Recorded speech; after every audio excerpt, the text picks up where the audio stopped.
2029 ada 1 juta anak asli Papua di usia sekolah yang tidak sekolah. 1 juta? Yes. Astaga. Ini dari Jakarta kirim lembaga terlalu banyak untuk urus orang Papua. Gemuk struktur, miskin fungsi. Wapres, kau datang kemari, kau bicara inti masalah di sini, kau tidak usah jalan putar-putar di luar gitu. Kalau kita tembak-tembak itu, ya, biasanya kan di titik merah tuh ya. Ya. Kayaknya tembakannya masih ada di titik yang lain, belum sampai di sasarannya. Kenapa Kakak Paul begitu tajam mengkritisi kehadiran sawit? Apa memang karena pidato Presiden Prabowo yang sempat menyebut bahwa tanaman sawit ini baik? Baik bagi Pak Presiden Prabowo, tapi tidak baik bagi masyarakat adat Papua, pemilik hak ulayat. Orang Papua itu hidup dengan sagu, bukan sawit. Jangan bawa sawit ke sana, harus tanya pemilik hak ulayat tanah adat, masyarakat adat di sana. Mereka mau tidak ditanam sawit? Kalau tidak, jangan dipaksakan. Saya ini kan pejabat tinggi negara. Digaji, dikasih tunjangan, dikasih pelayanan VIP untuk bawa aspirasi daerah. Itu tugas negarawan saya loh. Kalau kita baca di Undang-Undang Otsus itu secara menyeluruh, ditulis di situ tentang hak-hak orang Papua, apa yang harus dikerjakan. Orang Papua punya istilah itu kasih kepala tahan ekor. Gitu.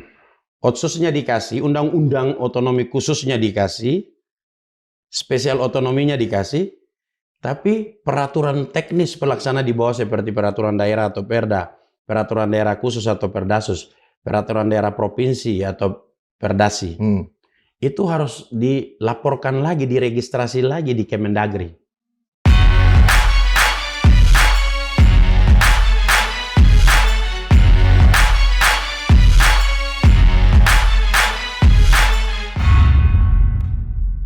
Sobat Madilog, pada hari Wakil Presiden Gibran Raka Buming Raka tidak jadi melanjutkan perjalanan ke Yahukimo, terjadi interupsi di gedung Dewan Perwakilan Daerah Republik Indonesia oleh seorang senator dari Papua Barat Daya. Senator ini berkata, melakukan interupsi bahwa rakyat Papua tidak membutuhkan sawit dan juga secara implisit tambang, termasuk mempertanyakan kehadiran Batalion Teritorial Pembangunan yang sekarang sedang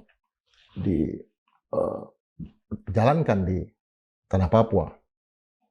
Senator ini juga mengatakan berdasarkan Undang-Undang Otonomi Khusus Papua, yang dibutuhkan oleh rakyat Papua adalah fasilitas pendidikan dan kesehatan. Suara ini sudah lama tidak kita dengar, tajam, jelas, juga berani. Ketika berbicara tentang Batalion Teritorial Pembangunan, ini adalah membutuhkan keberanian tersendiri. Nah, kita hadirkan senator tersebut yang lahir di kota Sorong, usia di bawah 40 tahun, pendidikan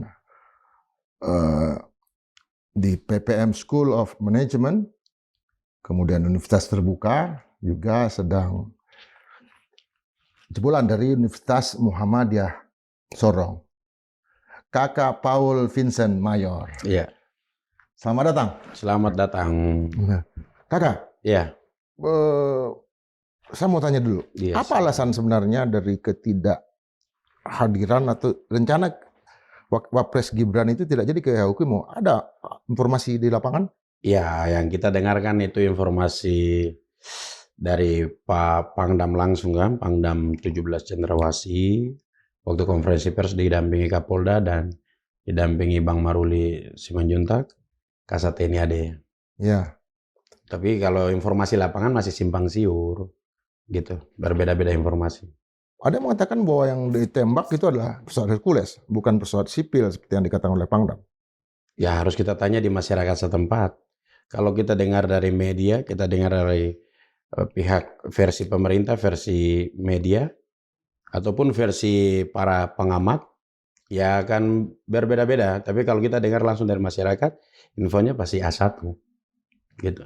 Yahukimo kan 20 tahun yang lalu pernah mengalami kelaparan. Ini Iya. apa pembangunan di Yahukimo sekarang? Apa yang terjadi? Ya, kalau di Yahukimo itu kan di Provinsi Papua Tengah. Hmm. Papua Pegunungan, maaf. Ya, Papua Pegunungan. Memang daerah itu jauh dari Jayapura dulu. Ini kan baru mekar-mekar nih sejak ya. 2022 kan. Jauh, dan rentan pelayanannya juga memang harus kita genjot. Hanya kan masalah, kembali lagi, masalah SDM, sumber daya manusia. Jadi yang harus kita kejar memang SDM. Percuma kita bangun segala sesuatu, tapi masyarakat asli Papua, masyarakat adat Papua, orang non-Papua, peranakan ataupun asli yang tinggal di situ sebagai penduduk Papua, tidak diperhatikan sumber daya manusianya, kesehatannya. Itu masalah mendasar, karena itu dulu dibuat otonomi khusus Papua, Undang-Undang Nomor 21 Tahun 2001, kemudian revisi lagi, revisi kedua, 20 tahun kemudian, ya sama aja. Fokus utamanya mendasar itu kesehatan dan pendidikan. Orang sehat dulu baru belajar. Belajar dulu, pintar, berkualitas, baru bisa membangun.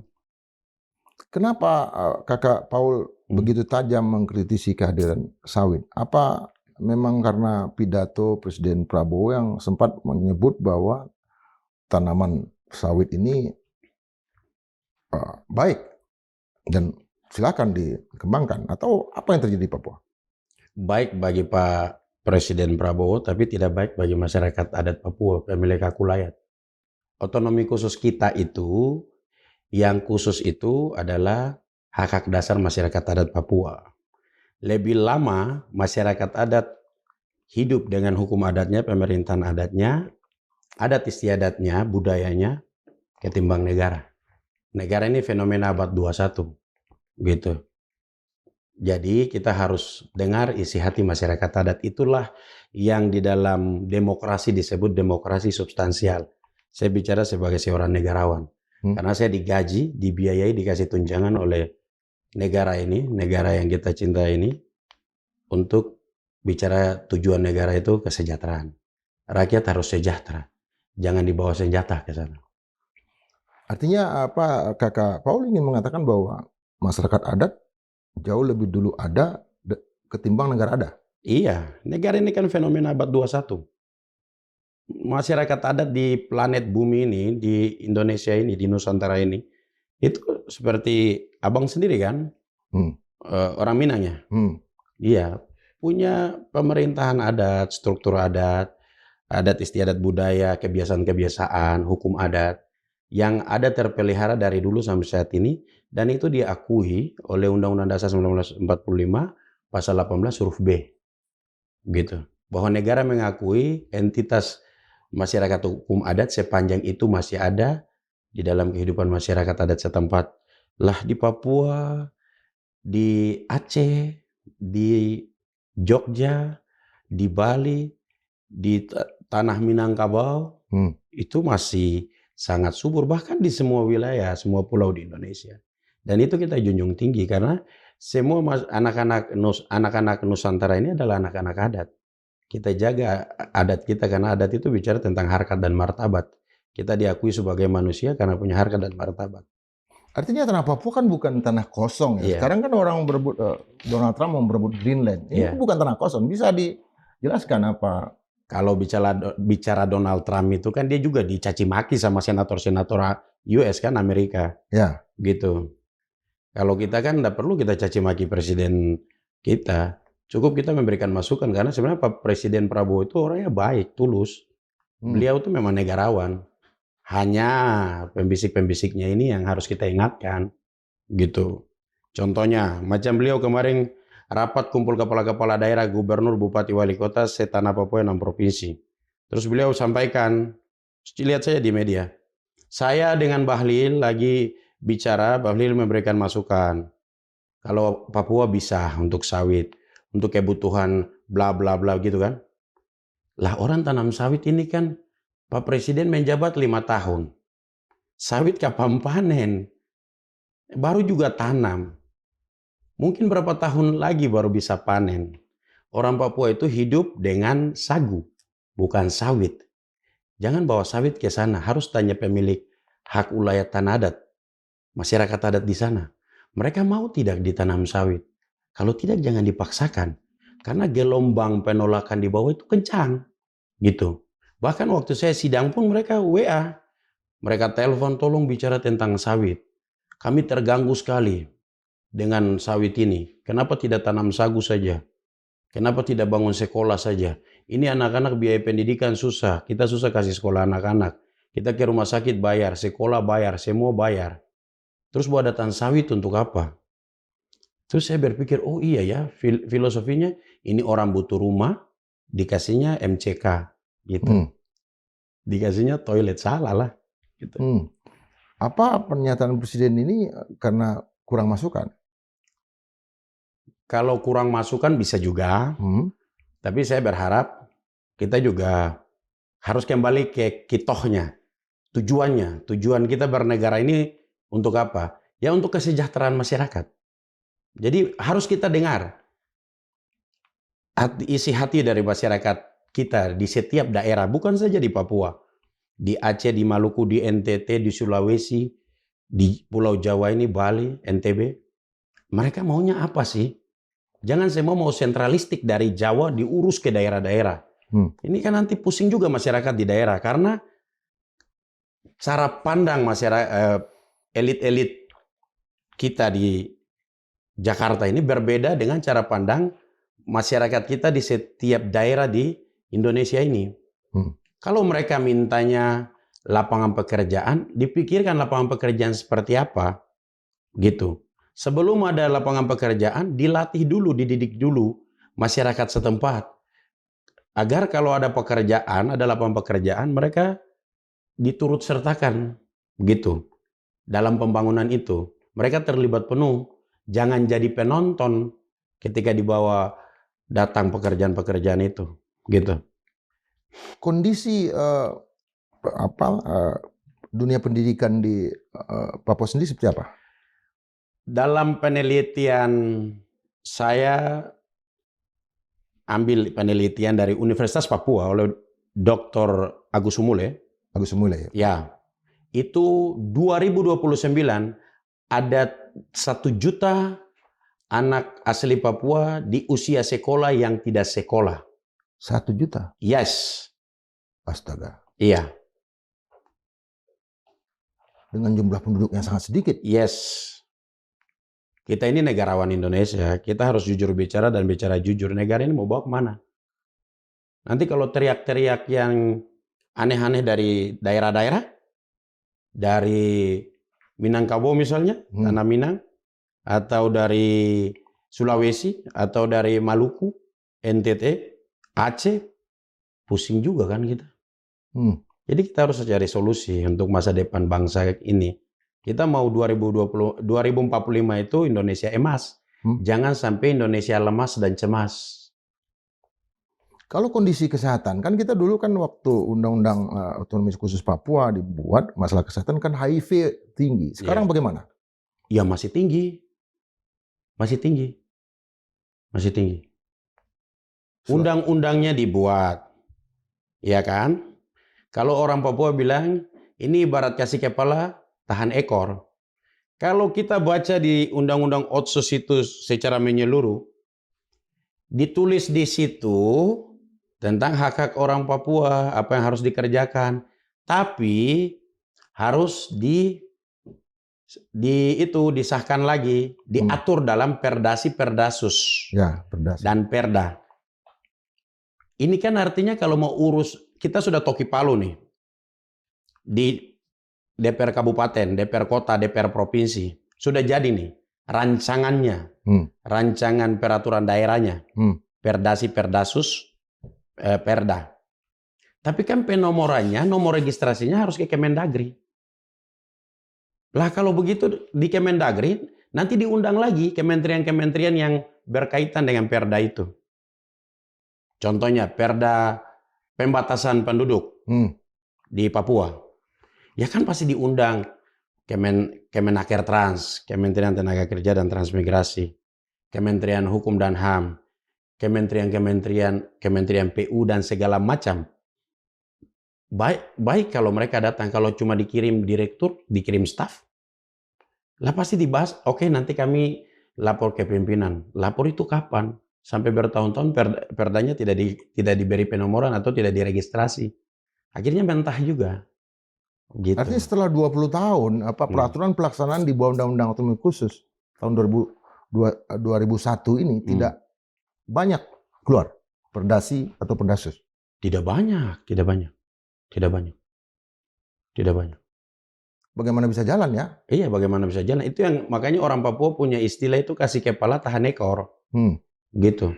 Otsusnya dikasih, undang-undang otonomi khususnya dikasih, spesial otonominya dikasih, tapi peraturan teknis pelaksana di bawah seperti peraturan daerah atau perda, peraturan daerah khusus atau perdasus, peraturan daerah provinsi atau perdasi, itu harus dilaporkan lagi, diregistrasi lagi di Kemendagri. Ya. Dan itu butuh waktu, bukan hari, bukan bulan, bertahun-tahun sampai hari ini, sampai kita duduk di Madilog ini. Ketika menyebut nama Presiden Prabowo dan Bahlil, itu saya juga lihat video yang lain waktu sidang umum MPR kemarin kan, Kakak Paul akrab sekali dengan Presiden Prabowo karena habis masalah di Raja Ampat. Iya. Gimana bisa diceritakan itu? Iya, kan saya berteman baik dengan Yeni Wahid. Kemudian saya dulu ketua tim relawan Jokowi Center di Papua Barat. Oke. Jadi saya mau jabat tangan dengan para mantan-mantan presiden itu. Teman-teman pas Pampres ini kan kenal. Jadi mereka buka ruang, saya jabat tangan dengan ternyata semua presiden, semua mantan presiden, Wapres, MPR. Nah, lewatlah Pak Presiden kita sekarang, Pak Prabowo. Nah, Pak Prabowo pas lihat saya, beliau udah jalan kan, beliau balik lagi, itu kemarin kebijakan saya udah tepat kan? Yang itu cabut IUP itu, oh iya udah tepat saya ngomong, iya makanya saya tanya, udah tepat Pak Presiden, udah tepat. Saya bilang saya ngomong, gitu. Artinya Presiden tahu ya siapa yang mewakili suara rakyat di Papua? Iya, tahu. Ya Presiden pasti tahu lah. Kita di Senayan tidak sampai 1.000 orang yang menjadi legislator di DPD dan di DPR RI dan DPD RI. Jadi pasti tahu. Apa yang terjadi sekarang? Di internal DPD sendiri? Saya dengar ada intervensi dari pimpinan? Tidak. Saya pikir kita itu kan mewakili daerah ya. Pimpinan hanya koordinator untuk mengkoordinir. Tetapi yang kita bawa itu aspirasi daerah. Gitu, kita bukan partai politik seperti teman-teman di sebelah yang harus dengar perintah ketum partai, sekjen, atau ketua fraksi. Itu enaknya di DPD gitu. Kita murni bawa aspirasi rakyat di daerah. Pak kan juga sempat sebut terkait dengan Batalion Teritorial Pembangunan, Wakil Ketua Yoris Rawea. Gimana Pak? Koordinasi atau adakah koordinasi atau bagaimana aspirasinya? Ya, beliau kan dulu tokoh dari tim 100 ya, yang memperjuangkan di waktu reformasi itu, membawa aspirasi rakyat Papua, bertemu dengan Presiden Gus Dur, bapaknya Yeni Wahid kan. Dan sampai setelah itu, ya mereka tim 100 yang memperjuangkan aspirasi rakyat Papua waktu itu. Win-win solutionnya ya otonomi khusus ini, spesial otonomi. Gitu. Jadi artinya beliau tahu betul tentang sejarah perjalanan rakyat Papua untuk mau sederajat dengan masyarakat lain, saudara-saudara mereka di Nusantara. Gitu. Artinya Kakak Paul tidak dianggap mengingatkan kembali atau mengoreksi kebijakan yang sudah ada rapat-rapat yang dilakukan oleh Wakil Ketua dalam ini Bang Yoris. Ya namanya anggota kan kita menyampaikan sesuatu dan akan dipertimbangkan oleh pimpinan kan. Itu biasa, itu hal yang biasa. Apalagi kita di lembaga politik. Apa sasarannya sekarang? Ya sasarannya ya ditinjau kembali. Apa itu? Sawit itu. Rakyat Papua, masyarakat adat Papua itu hidup dengan sagu. Bukan sawit. takutnya orang Papua ini kan manusia yang paling tulus dan polos di planet bumi ini. Kalau suara mereka yang mereka titipkan di saya bawakan di dalam gedung terhormat itu tidak dijawab, jangan sampai mereka lakukan perlawanan.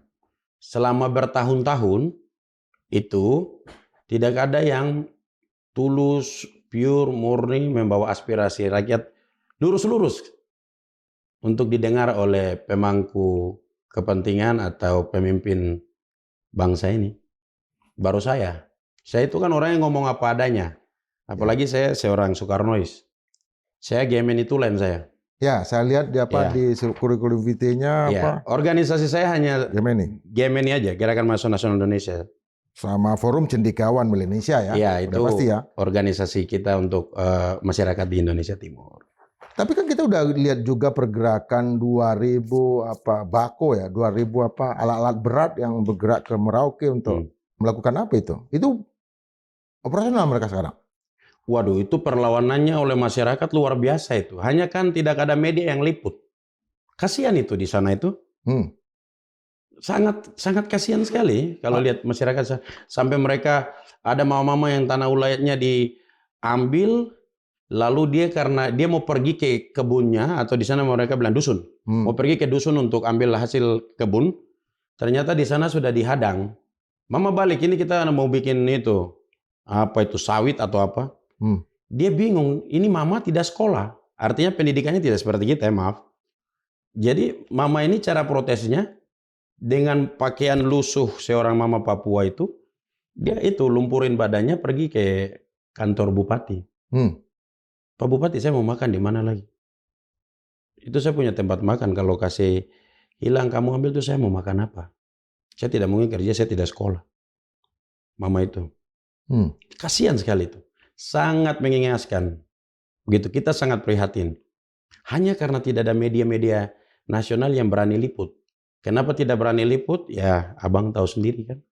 Kan mama-mama biasanya cukup ambil toh, ambil talas, ambil sagu, ambil ubi, ambil apa tuh kepiting, dan macam-macam. Dulu waktu di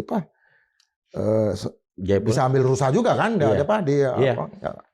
cuma udah jauh sekarang ambil rusa, ikan dan segala macam.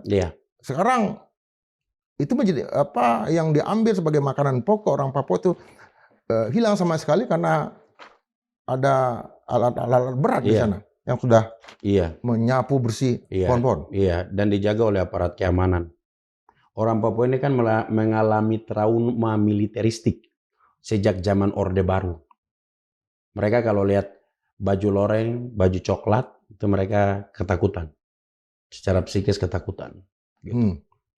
Dan kalau yang berani, lawannya frontal. Ya. Dan ini kan sebenarnya sangat tidak manusiawi ya. Kita bernegara, negara ini dibangun susah payah oleh founding fathers, selalu kita yang melanjutkan negara tercinta ini tidak fokus pada tujuan negara ini. Kan sekarang peralatan militer itu makin modern ya. Yes. Militer juga makin profesional sekarang. Tetapi justru yang kita baca beritanya adalah semakin besar perlawanan bersenjata ya. Iya. OPM. Apa karena daya rusak dari pembangunan yang dilakukan di sana yang memunculkan gelombang baru dari perlawanan ini? Kalau bicara warga Indonesia yang melakukan perlawanan ini kan sebenarnya bukan Papua aja. Se-Nusantara, se-Indonesia ini ada. Hanya kalau Papua ini kan mungkin karena gerakan rakyat direformasi, terus sejarah masuknya Papua berintegrasi ke NKRI, dan komitmen perjuangan dari masyarakat Papua untuk mencari jati dirinya, dalam hal ini ingin sejajar dengan masyarakat warga negara di daerah lain di Indonesia ini, maka ya kita lihatnya lebih unik begitu. Sebenarnya sama saja begitu. Mereka membutuhkan keadilan. Mereka mau didengar. Mereka mau dimengerti. Mereka mau dibangun SDM-nya, mau diperhatikan kesehatannya, mau diberikan pekerjaan yang layak. Dan itu kan semua ada dalam undang-undang nomor berapa itu ya? 30 tahun 99 ya tentang HAM itu. Ya. Ada kritikan juga dari aktivis dan tokoh Papua ini ketika Wapres datang ke sana. Iya. Mereka mengatakan saya kutip aja ya. Iya. Kunjungan wakil presiden jangan hanya seremonial seperti main bola, tinjau pasar, sekolah, karena itu tidak penting. Jangan lagi pakai istilah Bapak datang, anak senang. Itu tidak akan pernah menyelesaikan masalah di Papua. Kata Direktur Yayasan Keadilan dan Keutuhan Manusia Papua, Theo Asegem, kepada Kompas.com. Kalau wakil presiden datang hanya tinjau pasar, sekolah, dan main bola, sebaiknya jangan ke sini. Karena masalah Papua ini banyak dan harus diselesaikan oleh negara. Bukan sebaliknya, hanya acara seremonial. Apa tanggapan dari Kakak Paul? Itu maksudnya Kakak Theo Hesegem sebagai praktisi kemanusiaan, seorang aktivis HAM. Ya beliau kan mirip-mirip juga kayak Natalius Pigai kan? Ya. Cuma bedanya Natalius sudah ada dalam sistem kan, Menteri HAM. Itu kan merujuknya itu sudah disimpulkan semua masalah Papua yang sudah disimpulkan dalam Papuan Roadmap yang diterbitkan oleh LIPI sejak 2010. Ya sudah, itu akar masalah di Papua. Silakan aja Bang lihat gitu. Jangan kita ulang-ulang lagi. Orang-orang pintar di LIPI atau yang sekarang namanya BRIN itu, diajak bicara oleh Pak Presiden. Dr. Sarif Hidayat dulu kan siapa? Yes. Ya, ada yang Siti udah meninggal. Suhro, Siti Prof Suhro. Siti. Ada itu yang bagus tuh. Prof siapa? Adriana Elizabeth ya. Adriana Wah itu Elizabeth, keren itu. Pikiran-pikirannya itu sayang ya sangat ada yang sudah meninggal satu siapa? Kakak kita. Iya, Prof siapa itu? Iya. Semangatnya luar Papua biasa. Roadmap. Iya, Papuan Roadmap itu bagus. Itu substansinya ada 6 kalau tidak salah. Itu poin-poinnya jelas. Masih ingat? Salah satunya itu tentang rakyat Papua mau kesejahteraan, mereka mau pembangunan manusianya, kesehatannya, mendapatkan lapangan pekerjaan yang layak. Kemudian mereka mau negara bertanggung jawab terhadap kesalahan masa lalu. Orang Papua ini kan tulus dan lurus ya. Kalau negara jujur saja, bicara jujur dan merangkul mereka kembali untuk sebagai saudara yang duduk makan satu meja, pasti aman itu. Aman barang itu. Ya, artinya kehadiran wakil presiden ke sana main bola dan segala macam, MBG atau pergi ke pasar itu adalah cara-cara yang dianggap kurang bermartabatkah atau kurang menyelesaikan masalah? Kalau di istilah kalau kita tembak-tembak itu, ya biasanya kan di titik merah tuh ya. Ya. Kayaknya tembakannya masih ada di titik yang lain, belum sampai di sasarannya, gitu. Seperti panah ya? Iya. Belum sampai di titik. Iya, gitu. Maksudnya Pak Wapres bagus kok. Beliau datang kunjungi. Hanya menurut para tokoh-tokoh Papua itu kan tidak tepat. Maksudnya mereka kalau kita pakai istilah di sana itu, Wapres kok datang kemari, kok bicara inti masalah di sini, kok tidak usah jalan putar-putar di luar, gitu. Gitu maksudnya. Orang Papua ini orang tulus, jadi cukup diajak bicara. Sampai hari ini kan mereka tidak diajak bicara. Kalau dulu sejak reformasi, kan tim 100 diajak bicara oleh Pak Gus Dur. Ya. 20-an tahun kemudian tidak pernah diajak bicara lagi. Harus diajak bicara. Gitu. Pak Presiden Prabowo bisa ajak bicara dengan mereka. Gitu. Karena Pak Presiden Prabowo ini seorang negarawan. Orang yang punya hati tulus dan lurus. Maka beliau orang baik, harus bertemu dengan orang-orang baik dari Papua. Biar negara ini kita bangun baik-baik. Gitu. Salah satunya nanti yang akan dibicarakan itu tadi masalah sawit atau sagu. Iya, semuanya dibicarakan di situ. Ya. Kan tinggal Pak Presiden tanya, kamu masyarakat Papua maunya apa? Gitu. Dan turunkan tim untuk ajak mereka datang itu, tim yang murni, jadi tim yang kalau Pak Presiden mau tokoh-tokoh siapa yang tepat untuk diajak bicara, itu libatkan LIPI atau BRIN sekarang. Para profesor doktor, intelektual Indonesia yang standar-standar nasional itu, internasional itu, mereka tahu tokoh-tokoh siapa yang harus diundang. Begitu. Jangan libatkan pihak lain untuk undang tokoh-tokoh di sana. Nanti diundang berdasarkan kepentingan. Begitu. cuma kepentingan politik ya. Yes. Eh, kita tahu bahwa selama ini urusan Papua itu ada di kantor Wapres. Eranya Pak Jokowi ya. Tapi kemudian pelan-pelan itu dikeluarkan pas eranya Pak Prabowo ya. Nah sekarang ada wadah baru, lembaga yang dipimpin oleh kawan saya juga nih, Felix Wanggai. Bagaimana selama ini setelah dilantik?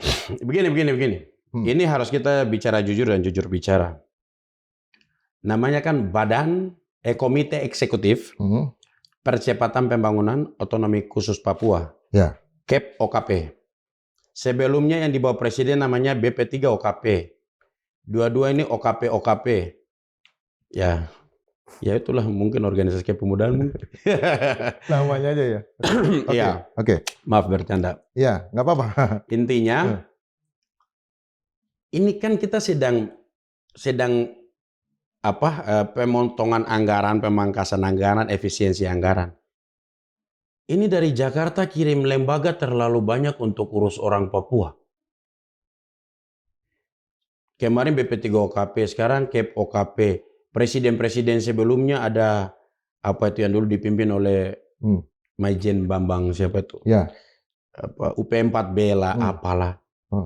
UKP 4 waktu Pak SBY. UP4B. Ya, UP4B. Ya. Nah, ini terlalu ini. Kalau dalam konsep pemerintahan itu kan gemuk struktur, miskin fungsi. Nanti birokrasinya terlalu berbelit-belit. Nanti rumit, sulit untuk membangun Papua. Karena terlalu banyak koordinasi, komunikasi, sinkronisasi, konsultasi terlalu banyak. Coba minta Pak Presiden, undang Brin, kamu lihat di Papua itu tokoh siapa yang tokoh sentral yang bisa diundang. Karena selama dari tahun 2000 sampai hari ini, saya lihat dulu namanya Lipi, sekarang Brin, mereka tuh lihatnya lurus, karena saya orang akademisi. Ya.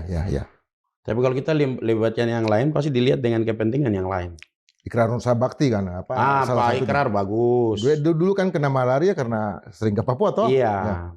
Pak Ikrar sampai hari ini kalau mau makan pasti makan papeda, ikan kuah kuning. Kalau Pak Ikrar soal Papua, kuasai.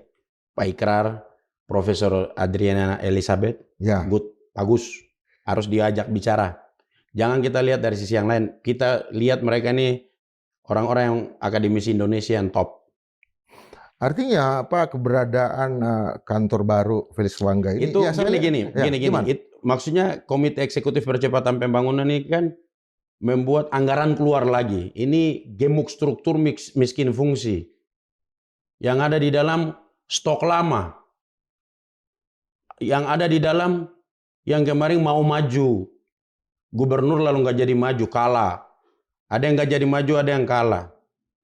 Gini Bang, kalau mereka aja gitu, nanti dengan gubernur yang di daerah gimana? Ya kan? Itu harus kita pikirkan. Yang saya lihat di Facebook mereka kan datang ke daerah, berkoordinasi lagi dengan bupati lagi, dengan gubernur lagi, makan-makan lagi saya lihat. Iya. Apa yang dikerjakan? Nggak tahu.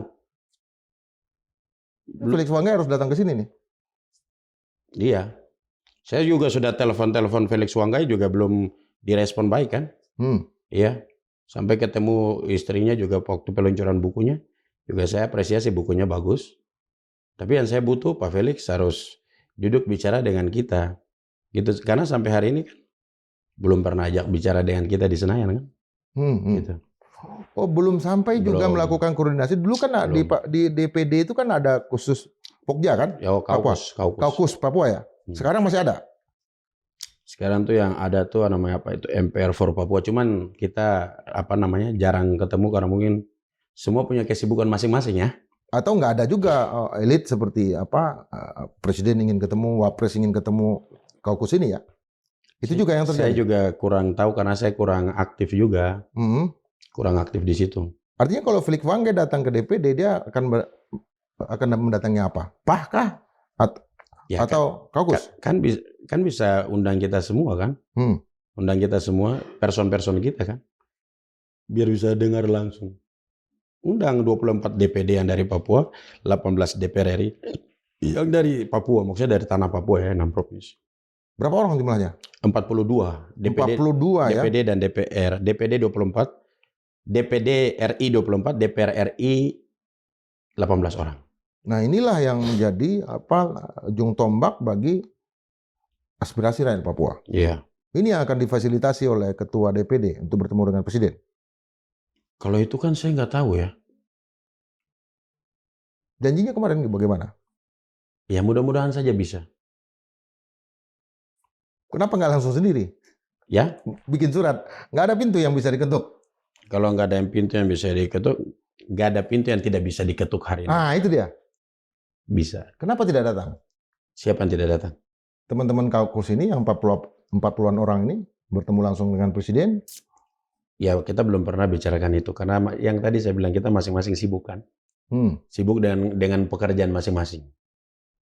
Ya tapi kan masalah ini kan terus berlanjut di Papua ya. Iya. Seandainya kalau saya yang ketua kaukus pasti sudah ketemu. Sudah ketemu dari awal-awal. Ini kita kan penyambung lidah rakyat Papua. Kita bawa perjuangan dari sisi parpol, dari sisi independen kan. Seperti DPD kan. Kalau saya yang ketua kaukusnya. Tapi kan faktanya saya cuma anggota saja. Saya kasih satu suara. Iya. Boleh berdua lah. Saya yang kasih satu suara dari luar. Untuk Kakak Paul, untuk pimpin itu kaukus. Karena memang harus ada suara yang lebih bagus. Sekarang apa harapannya? Karena masalah ini kan harus di-clear-kan. Rakyat Indonesia juga udah tahu ada suara Kakak Paul. Saya pikir begini, masalah di Papua ini terlalu banyak.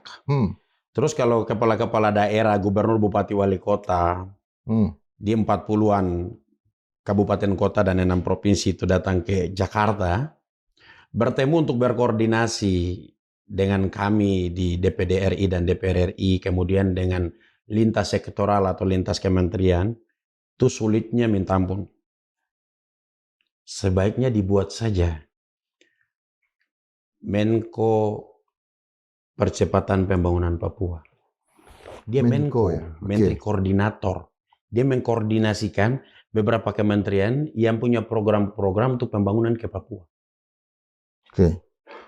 Karena itu kan percepatan pembangunan. Jangan bikin komite lah, badan pengarah lah. Kewenangannya di bawah.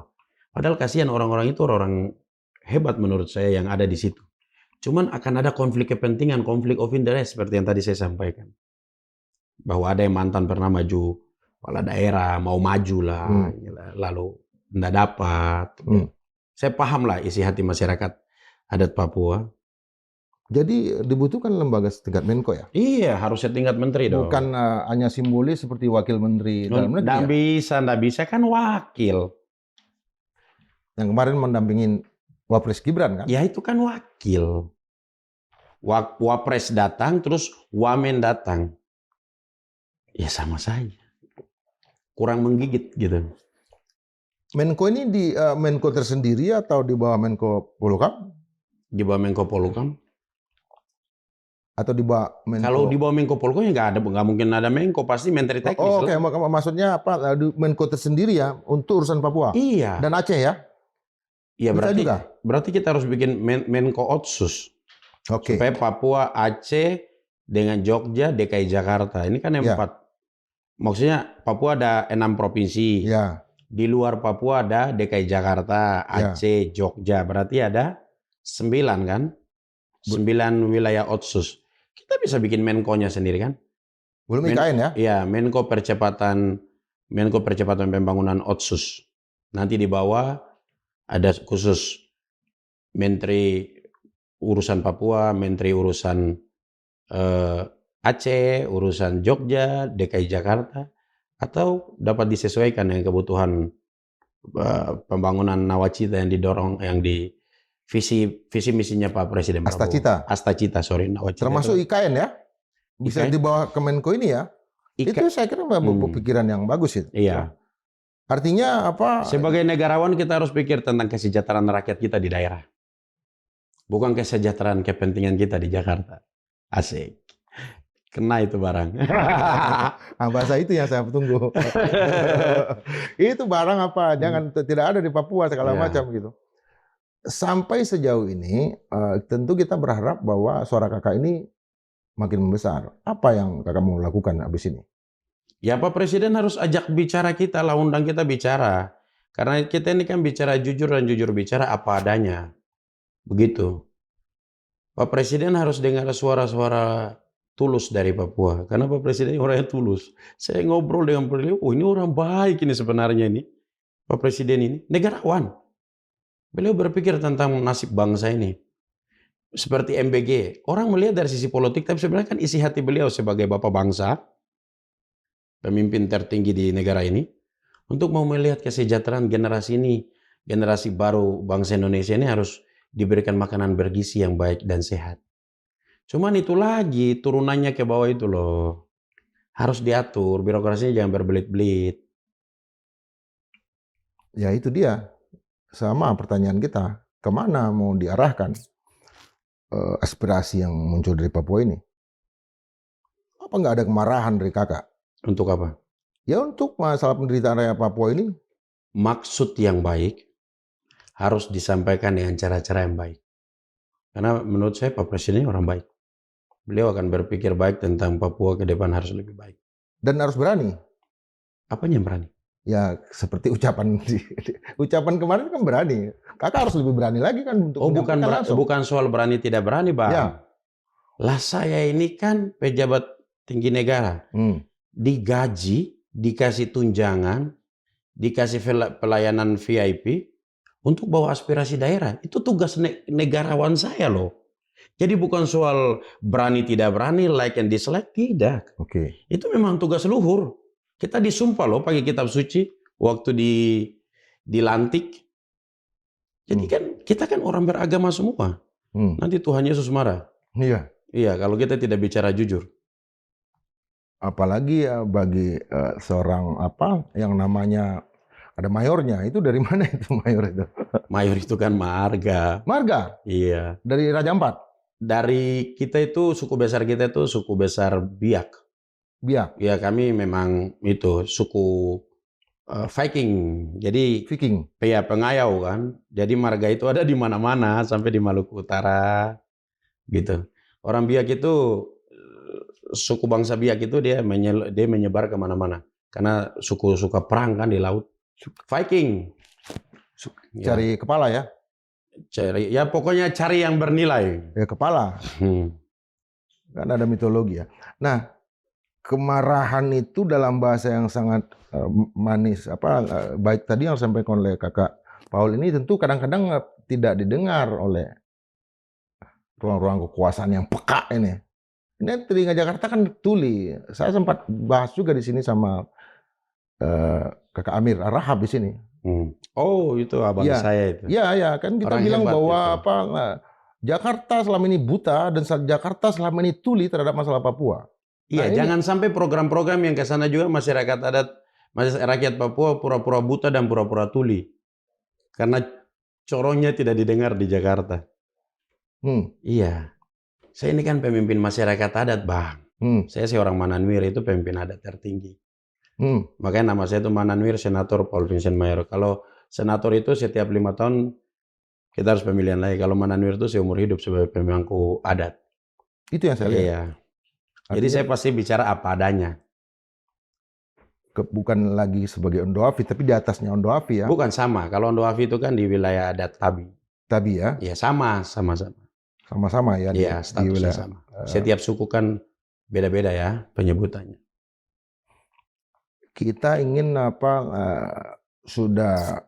Saya masih yakin dan percaya dengan sungguh dan pasti bahwa Pak Presiden Prabowo pasti mendengar aspirasi luhur dan tulus yang saya bawa dari Papua.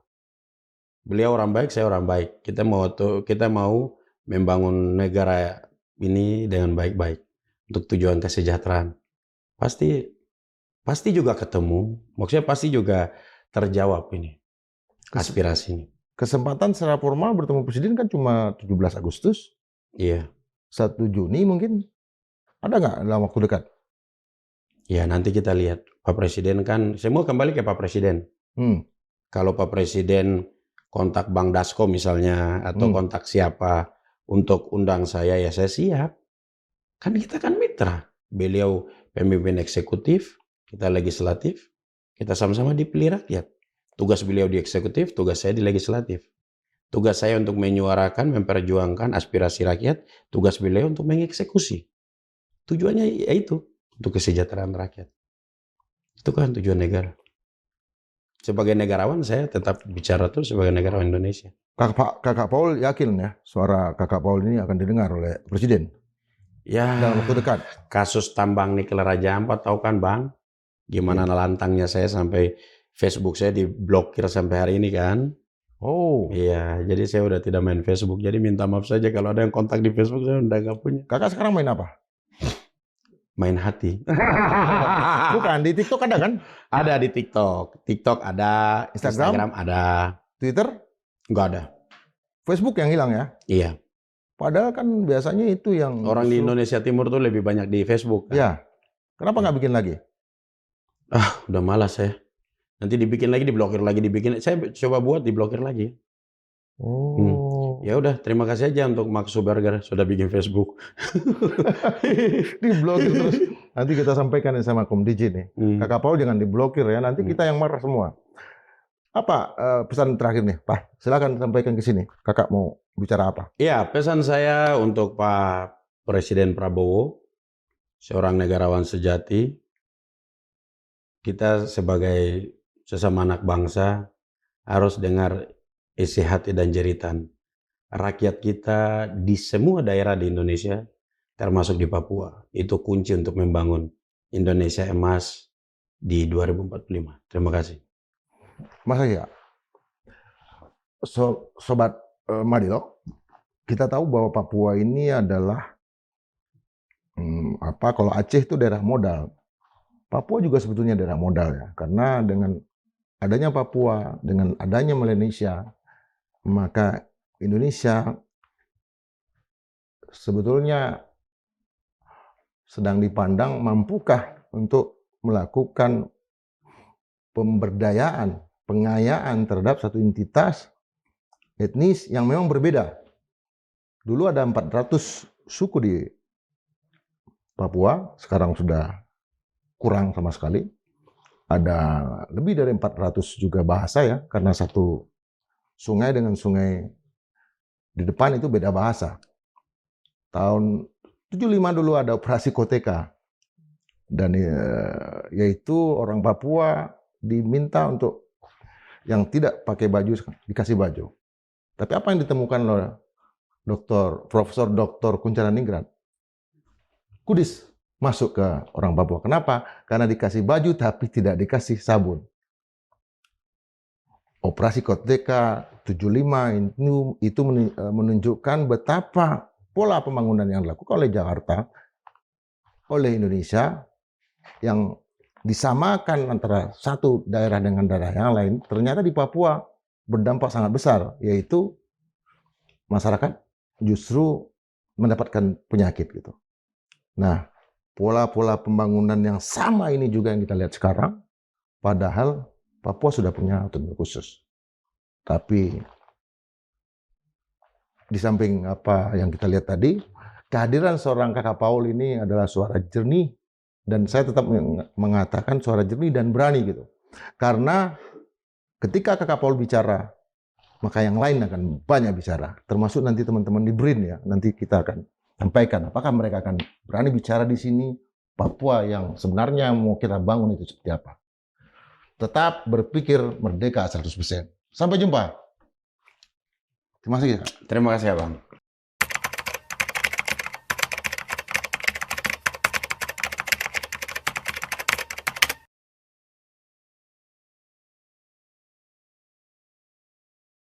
Thank you.